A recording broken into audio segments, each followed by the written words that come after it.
Cuando se oyen cosas como esta serie es un fracaso, o 10 millones de personas siguieron el partido, parece que alguien en algún lugar sabe lo que vemos todos por la tele. Pero no es así. Existe un aparato capaz de medir audiencia, pero está en muy pocas casas. Con esas casas se estima lo que vemos todos los demás. Se llama audímetro. Hay 4.500 en España y para los que trabajan en televisión es casi un ser mitológico. No conozco a nadie que sepa de alguien que haya visto alguno alguna vez.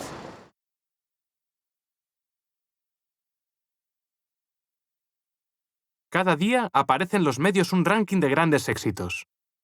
Están los resultados de los programas, de las cadenas, y de los espectadores se sabe su edad, sexo, poder adquisitivo y su origen, porque no todos ven lo mismo. Se sabe con todo lujo de detalle lo que ponemos cada minuto. La empresa que administra los audímetros se conoce comúnmente como Sofres, aunque ha formado parte de varias fusiones y ha ido cambiando de nombre.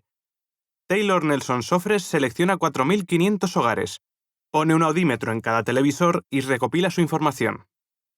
Otras empresas especializadas gestionan esos datos en bruto, los convierten en estadísticas y los distribuyen en cuestión de horas. Es un proceso transparente. Los implicados están invitados a supervisarlo todo, excepto la identidad de esos hogares. No sabemos lo que piensan, solo lo que ven. Y sin embargo marcan tendencia. De algún modo nos definen a todos los demás. Por un golpe de suerte conocimos a uno de esos afortunados en un bar, sin buscarlo. Le pedimos permiso para grabar una conversación con él y aceptó. Hola. Hola. Con la condición de preservar su anonimato. Habéis venido todos, ¿eh? Venga, pasad. He despejado el salón. ¿Queréis tomar algo? No, gracias. Este es mi audímetro. Tienes uno en cada tele de la casa, ¿no? ¿Y cómo va? ¿Por Euroconector? Sí, los instaladores metieron un cable en la tele y luego se conecta con otros aparatos a través del Euroconector. También tiene enchufe y una antena. Envía los datos de madrugada como un teléfono móvil. Bueno, ¿cómo te eligieron? Fue al azar. Un tipo llamó a mi puerta, me dijo que era de Sofres y le dejé pasar. Me dijo que en las otras casas del barrio le habían tomado por un vendedor de enciclopedias. Le habían echado, ¿no? De las otras. Si no llego a saber de Sofres, le habría echado yo también. Hay una serie de condiciones por las que no podrías tener un aparato como este, supongo. Claro. No puedes trabajar en la tele y tampoco tu familia. ¿Tardaron mucho en aprobarlo? Me hicieron un cuestionario de 5 minutos. Te preguntan si estás casado, si tienes hijos. Si tú incumplieras alguna condición, puedes elegir básicamente si se las dices o no. Sí, pero no sé. Lo mismo me han investigado y no me he dado ni cuenta. ¿Saben cuánto cobras? No, solo si trabajas o estás en paro. Pero en las estadísticas viene la clase social de los espectadores. Sí, creo que por eso buscaban a alguien de mi barrio. ¿Te pagan? No, en dinero no. En dinero no. Me dan un catálogo de regalos y me van llegando puntos para canjearlos. Cuando ves algo que te gusta, recortas los que te hacen falta y se los mandas por correo. ¿Y qué clases de regalos te dan? Pues cosas típicas para la casa. Cafeteras, tostadoras, cuberterías. Ah, como un banco cuando domicilias la nómina. Sí, más o menos. El chico quiere que ahorremos para la bici, pero va a ser que no. Si os dieran dinero, no podrían hacer estadísticas con vuestros ingresos. Claro.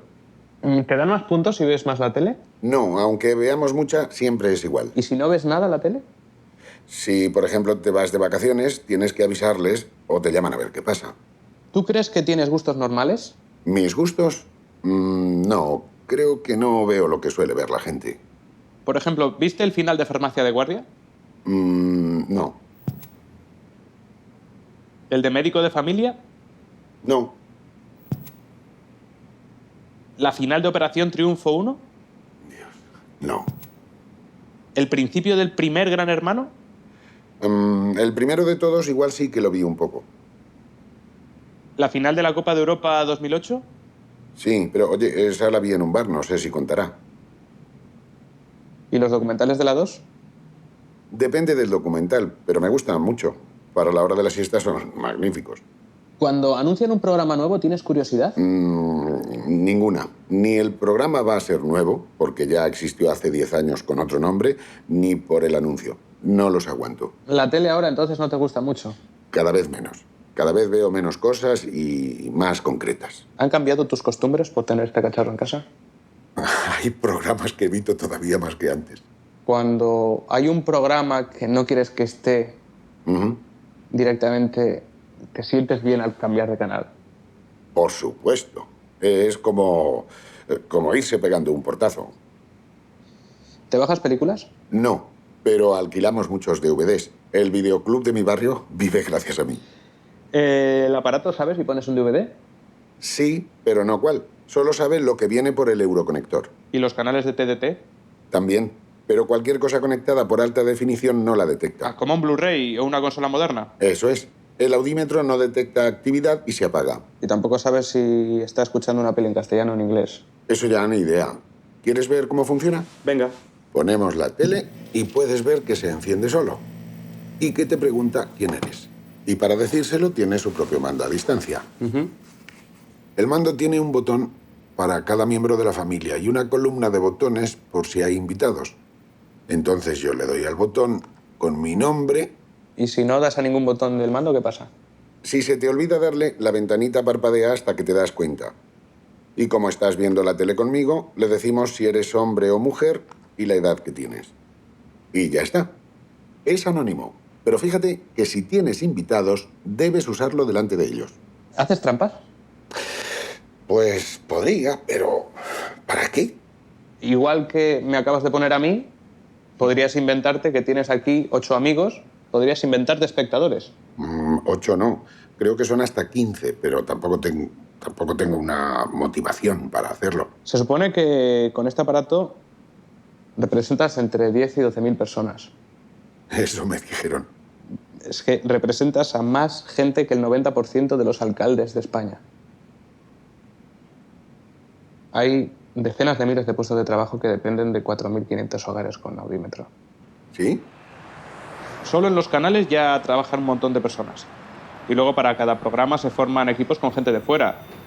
Presentadores, actores, transporte, cámaras, guiones, alquiler de equipos. ¿Cuántas personas hacen falta para hacer un programa? Pues depende del programa. Por ejemplo, en una serie normal, a las 10 de la noche, suelen ser de 100 personas para arriba. Piensa cuántas cadenas hay ahora, que están las autonómicas, las digitales, las locales. Sí, estamos saturados de canales. ¿Te sientes responsable? No, en absoluto. A mí me han elegido para un estudio y la responsabilidad es de los que montan el estudio. 100 personas con un aparato en casa pueden hacer que una serie se quede o se vaya. En 2009 se ingresaron 2.300 millones en publicidad. Con la crisis, ¿eh? En cuanto baja la audiencia de un programa, se mira a ver qué falla. A veces se hacen estudios tremendos para buscar cualquier cosa que provoque un mínimo rechazo. ¿De verdad? Se mira desde el peinado de los invitados hasta la música de fondo. Joder. ¿Tú sabes si ocurre que te toca hacer horas extras un martes y que eso mismo le ocurre por casualidad a otras 20 personas de los 4.500 hogares? Va a haber broncas en un despacho. Si tengo que hacer horas extra, el primero que va a tener bronca soy yo. Tenlo en cuenta. Somos una muestra de que hay como 200.000 personas haciendo las mismas horas extra, ¿no? Me llama mucho la atención que haya solo una empresa que haga esto en España. Es decir, que no haya dos que se hagan la competencia intentando mejorar por rivalidad. Es necesario que solo haya una. ¿Sí? Sí, porque las cadenas y los anunciantes tienen que basarse en un dato objetivo. Si hubiera una empresa que da unos datos objetivos distintos a la primera... Ya no serían objetivos. Pues no. Pero ¿no crees que es una falsa realidad? Es decir, esto es un cimiento, no me lo pongas en duda porque entonces se cae todo el chiringuito. No es que lo crea, es que estoy convencido de ello. Claro que es una falsa realidad. No creo que 4.000 personas puedan representar a 40 millones. Claro. Pero también es lo normal. Vosotros, por ejemplo, cuando me tapéis la cara y me cambiáis la voz, ¿yo qué voy a ser? Un fantasma, ¿no? El que vea esto podrá decidir si se lo cree o no. Como pasa con Sofres, como pasa con los políticos, con los platillos volantes y con todo.